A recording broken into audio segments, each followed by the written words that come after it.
স্বাগতম বন্ধুরা, আমাদের এই চ্যানেলে আপনাদের সকলকেই সুস্বাগতম। আজ আমাদের ভারতীয় সংস্কৃতি সম্বন্ধে কিছু কথা আলোচনা করার ইচ্ছে হয়েছে। আমাদের এই ভারতীয় সংস্কৃতি অর্থাৎ এই সনাতন সংস্কৃতি যে কত পুরাতন, পৃথিবীর দিকে দিকে তা নিয়ে গবেষণা হচ্ছে এবং তা থেকে সমস্ত অবিশ্বাস্য সমস্ত তথ্য উঠে আসছে।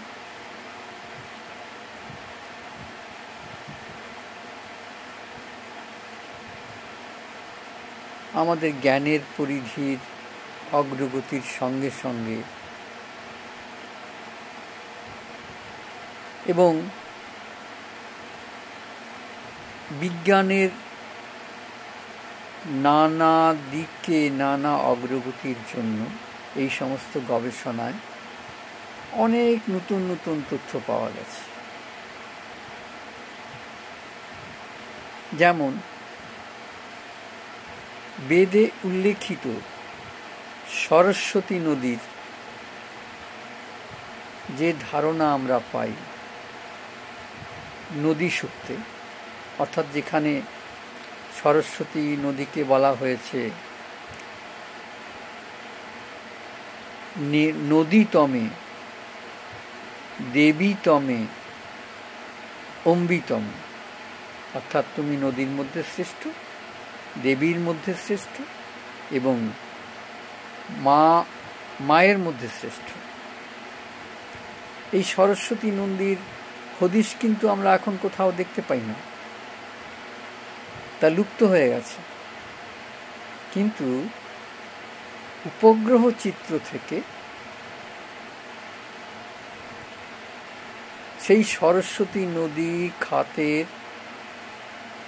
অনেক চিহ্ন খুঁজে পাওয়া গেছে, যার থেকে প্রতিষ্ঠিত হয়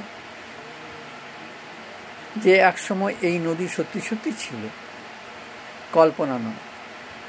এবং সে নদী নাকি এতই বিশাল ছিল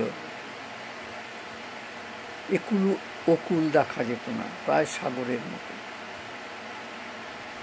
পরবর্তীকালে কোনো এক ভূ আলোড়নে সেই সরস্বতী নদীর উৎসে বাধা সৃষ্টি হয় এবং তা আস্তে আস্তে শুকিয়ে যায়। বিভিন্ন গবেষণায় এও পাওয়া গেছে যে আমাদের এই সনাতন ভারতীয় সংস্কৃতি প্রায় 40,000 বছরের পুরনো এবং তা নিয়ে বিভিন্ন ক্ষেত্রে বিভিন্ন রকম গবেষণা হচ্ছে।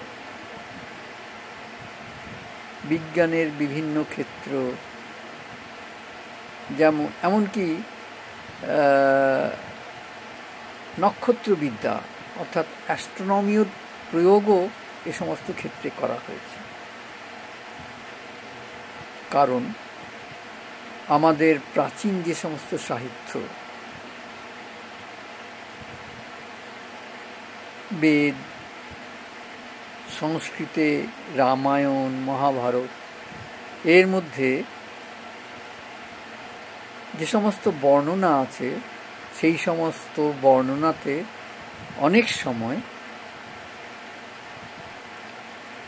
গ্রহ নক্ষত্রের অবস্থান দিয়ে বর্ণনা করা হয়েছে। সেই বর্ণনাগুলোকে এখন যে কম্পিউটারের যে সমস্ত সফটওয়্যার তার মধ্যে ফেলে দেখা গেছে যে সেগুলো কত বছরের প্রাচীন। এখানে আমি বিশেষ করে কোনো কিছু উল্লেখ করব না। এই পদ্ধতিতে তারা মহাভারতের যুদ্ধ কবে হয়েছিল মোটামুটি তার কাল নির্ধারণ করেছেন। শ্রীকৃষ্ণের জন্ম কখন হয়েছিল সে কালও নির্ধারণ করেছেন। শ্রীরামচন্দ্রের জন্ম, রাম রাবণের যুদ্ধের কাল এরকমভাবেই নির্ণয় করা হয়েছে। সে সম্বন্ধে আরেক দিন বিস্তারিত আলোচনা করব। আজকে এই পর্যন্ত।